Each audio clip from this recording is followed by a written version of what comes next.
5 anak, ya kan. Ada yang ngusul, "Boleh nggak 5.000 aja?" Ya kan. 5.000 aja, kalau 5.000 20 orang itu, Pak, berarti kan cuma dapat berapa, 100.000. 4 guru nih mau dikasih 25.000.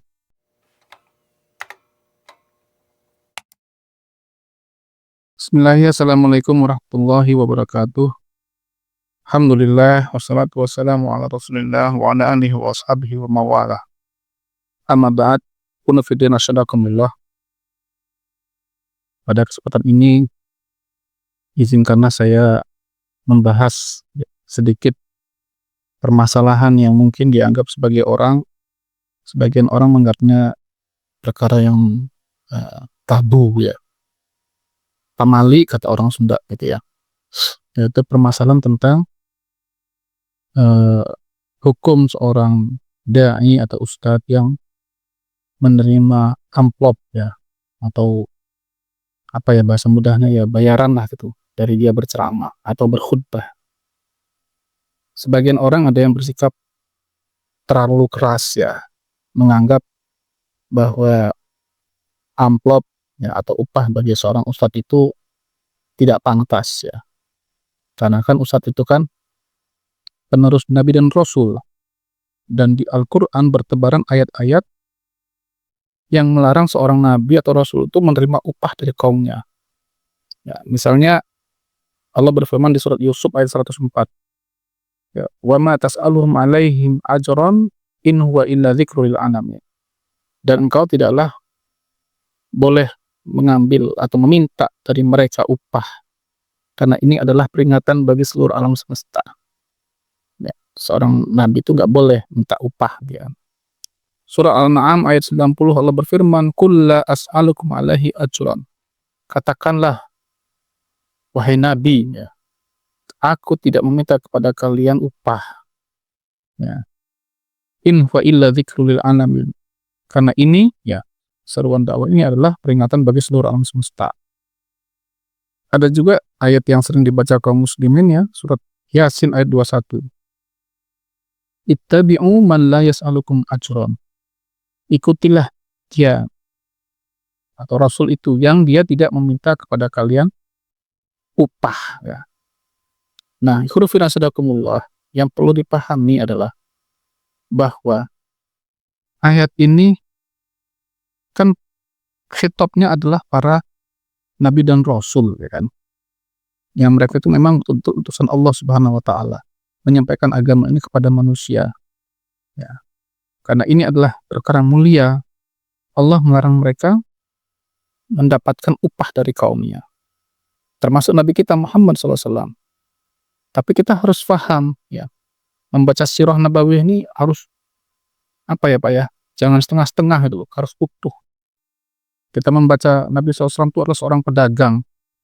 Nanti dulu, kapan Nabi dagang gitu kan ya. Nabi itu dagang sebelum berangkat hijrah ke Madinah. Di awal-awal diangkat beliau sebagai seorang nabi ya, dan rasul, nama Muhammad SAW adalah seorang pedagang, dapat istri orang kaya. Nah, kekayaan istri inilah yang dijadikan Nabi sebagai penopang untuk dakwah.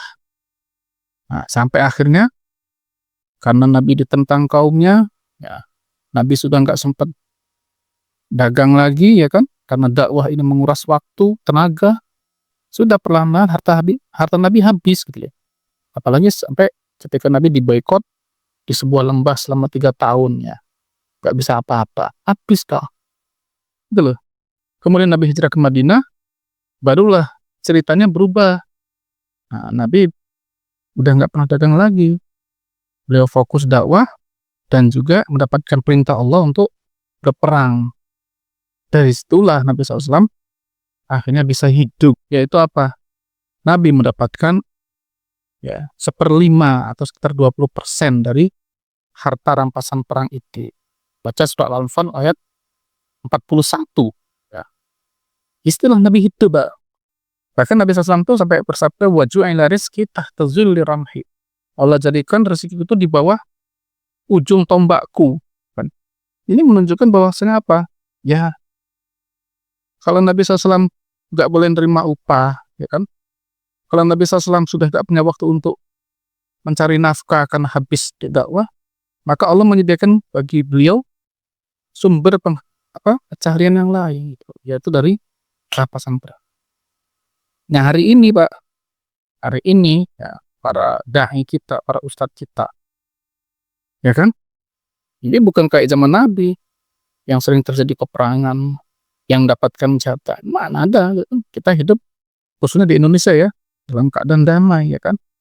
Nah, seorang dai yang sudah menghabiskan waktunya di siang dan malam ya. Bahkan di Jawa tuh saya banyak dengar cerita ada beberapa kawan itu bisa habis waktunya itu dari pagi sampai sore, kadang sampai malam ya.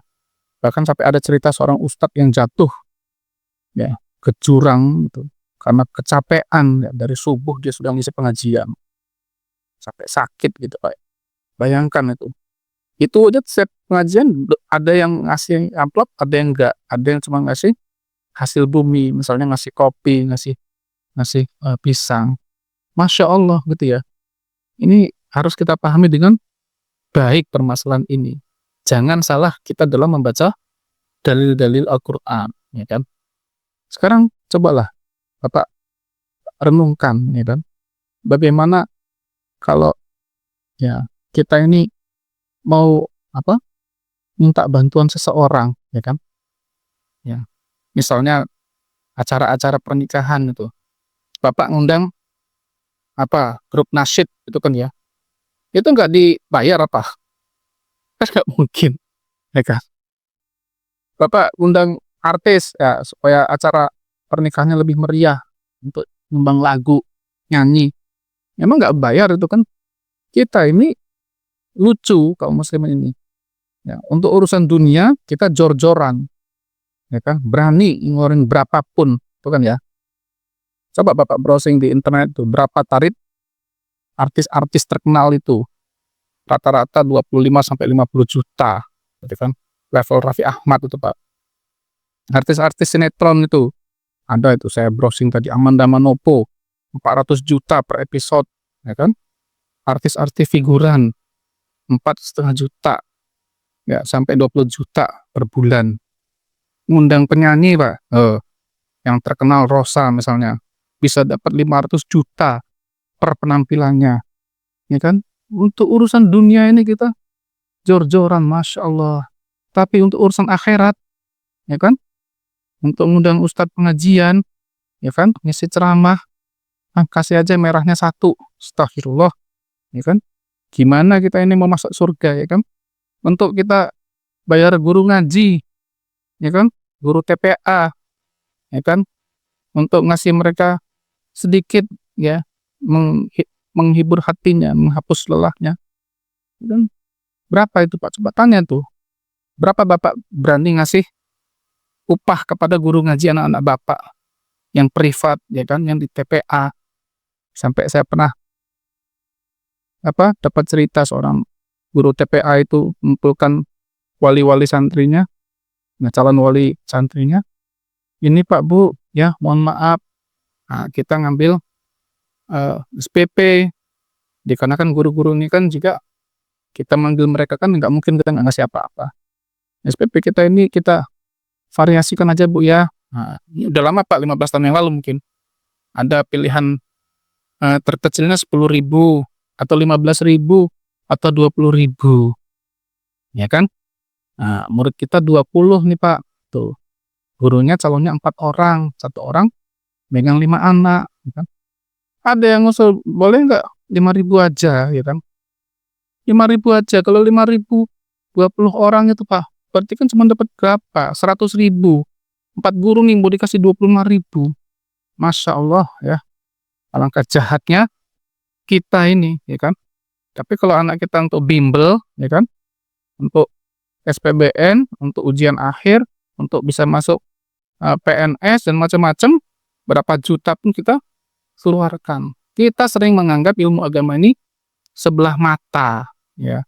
Nauzubillah min dzalik. Takutlah kepada Allah, jangan sampai Allah murka kepada kita. Ya kan Pak ya?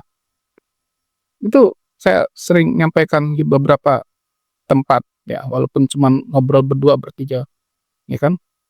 Ada seorang ustadz mengeluhkan, aduh, dapatnya di masjid yang kering gitu loh. Masjid kering itu maksudnya amplopnya dikit. Masjid sana basah, amplopnya banyak. Masjid yang basah itu maunya ustadz-ustadz yang sudah terkenal-terkenal. Masjid kering ini, nah itu, ya, mau ngundang yang terkenal agak takut juga, tapi ya kadang-kadang ngundang juga. Nah, cuman itu tadi kemampuannya terbatas, ya kan? Jangan seperti itu, Pak. Ada sebuah masjid besar gitu kan, infaknya per Jumat itu bisa dapat 3 juta. Ketika ngasih jasa kepada ustadz yang sudah meluangkan waktunya, ya kan, ya memberikan ilmunya, ya kan, dia pergi pakai bensin gitu kan, ceramah, cuman dikasih 100.000. Infak per Jumatnya bisa per Jumatan tuh Pak 3 juta. Dia ngasih ustadznya 100.000. Pantas nggak itu kira-kira? Ya. Wal iyadzubillah, nauzubillah min dzalik, ya kan? Jangan sampai itu kita nih berlaku zolim kepada guru-guru kita. Kan kita sudah banyak mengkaji masalah adab kepada guru, kepada ustadz, ya kan? Salah satu adabnya adalah kita memuliakan mereka dengan cara apapun, ya kan? Kita punya uang ya kasih uang.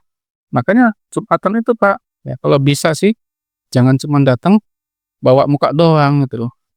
Ya kan? Bawalah uang, masukkan ke kotak itu 5.000, 10.000, 20.000. Karena itu manfaatnya banyak, bukan hanya untuk kemakmuran masjid tapi juga untuk menyambung hidup para dai tadi, para ustadz tadi yang berceramah. Ya, banyak pengajian-pengajian itu Pak, saya dengar itu akhirnya ustadznya pamit baik-baik. Ya kan nggak bisa ngisi lagi di sini, mohon maaf Pak ya Bu ya. Dia ngurus halakoh. Kenapa Ustadz? Saya nih anak-anak saya semakin besar. Ya saya butuh biaya, kan. Saya ngajar gajinya kecil, saya pengen dagang. Dia pengen dagang meninggalkan halakohnya, meninggalkan tempat biasa dia ngisi pengajian. Kenapa? Karena setiap pengajian nggak pernah dikasih apa-apa gitu loh. Kan aneh gitu kan. Padahal setelah dicek ternyata ada kotak infak kelilingnya. Tapi mereka mengatakan kotak infaknya cuma untuk snack-snack aja Ustadz. Nah, Ustadznya dipikirin lah ya kan. Gitu loh. Cerdaslah kita dalam beragama ya kan. Jangan sampai kita menjadi orang-orang yang bodoh gitu kan ya. Jadi ya mudah-mudahan yang sedikit ini ya yang saya sampaikan ini tidak menyinggung siapapun ya. Seorang ustadz dai harus ikhlas karena Allah betul ya kan. Dan saya yakin mereka orang-orang yang ikhlas. Tapi mereka juga manusia, Pak. Mereka butuh makan, ya kan? Mereka punya anak istri yang butuh mereka hidupi juga. Mari kita memikirkan tentang mereka-mereka semua ini. Mudah-mudahan Allah Subhanahu wa Ta'ala menjadikan harta kita semakin berkah dikarenakan kita mau memperhatikan ya para dai-dai kita, memperhatikan perjuangan agama kita ini. Wallahu a'lam bishawab. Lebih kurang saya mohon maaf. Barakallahu fikum. Assalamualaikum warahmatullahi wabarakatuh.